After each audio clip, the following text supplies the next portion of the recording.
Hi, good morning. We are here in Treehouse de Valentin and we are here with Sir Rene.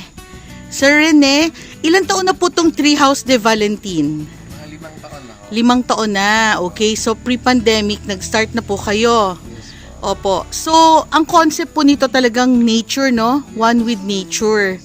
Ilan pong accommodations nyo dito, sir? Meron ho tayong 3 treehouse. Okay. Saka isang dome. So 3 treehouse and 1 dome. Ang accommodation po ng dome ay for how many packs, sir? For 10. For 10. So for family. Family, for barkada. So as of August po, magkano po ang rate ninyo, sir, for the dome? I think it's 12K a night. 12K. So sulit na rin, no? Oho, for the ambience. Yung pong 3 houses, sir. Yung pinakamalaki is 15K a night. Okay. Tapos yung medium size is 10K a night. Opo. Tapos yung pinakamaliit is 6K a night.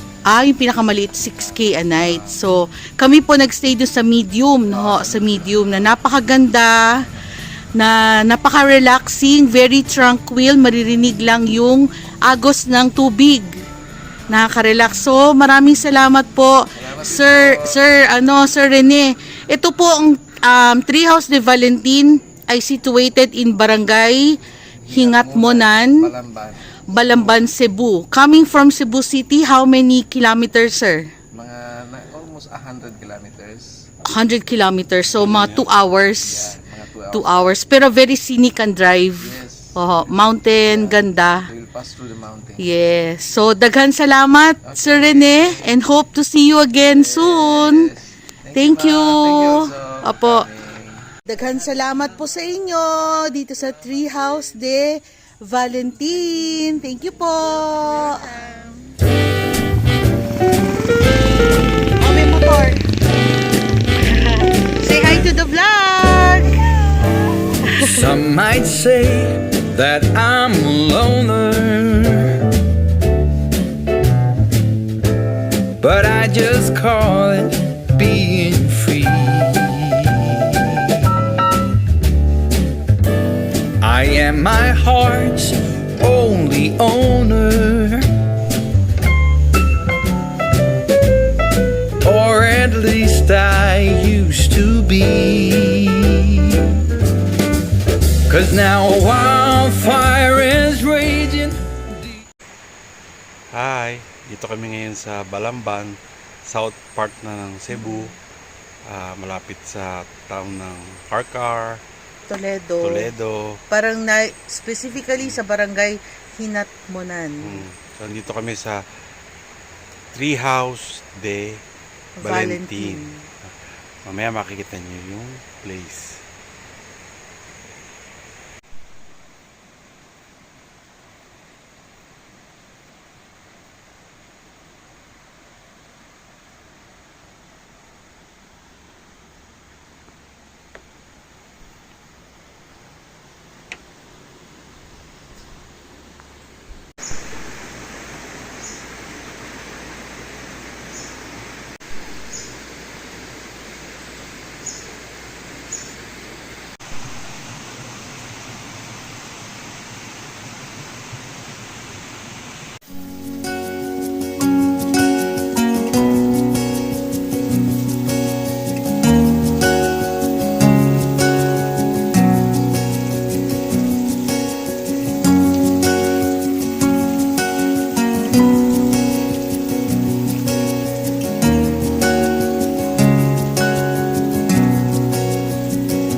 Ito po sa likod ni Eugene ang aming accommodation for tonight dito sa Treehouse de Valentine. May sarili po yung bedroom. Tapos meron din living room sa baba. May sariling kitchen. Pwede kayo magluto. May hot tub. Kumpleto po sa gamit. At saka may screen naman po. May screen naman. Para iwas din sa dengue. Pwede kayong mag-order din dito. May restaurant din sila. May wifi. Pwede manood ng Netflix at YouTube. Like and subscribe to our channel, Chubby Travels. Andito po sa harap nyo ang aking Valentino.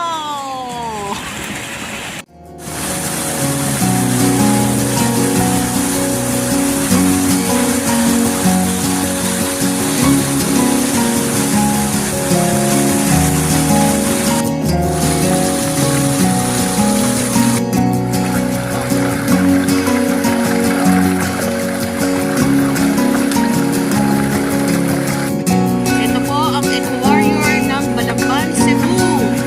Si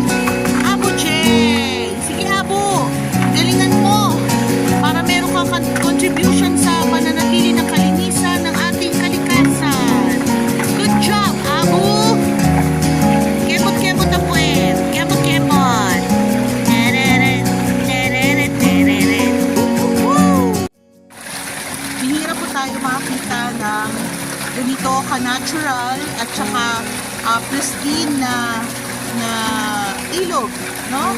Kasi sa atin sa Luzon, medyo iilan na lang po ang malilinis na ilog. Ngunit dito po sa Cebu, sa Balamban, ay napanatilihin po nilang malinis ang kanilang ilog.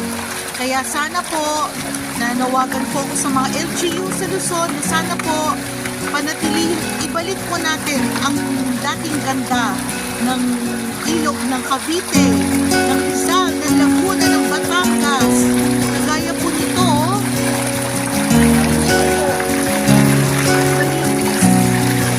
ang mga bato po ay talagang makikita nyo from the top down. Kita-kita po ang mga bato sa kanilang natural color, natural state. Wala po mga plastic, puro dahon lang po ang nandito. Kaya kung kayo po ay pumasya sa Cebu, huwag niyo pong kalilimutan na pasyalan ito. Mapakagandang, kakaiba, world-class na tree house ni Valentine.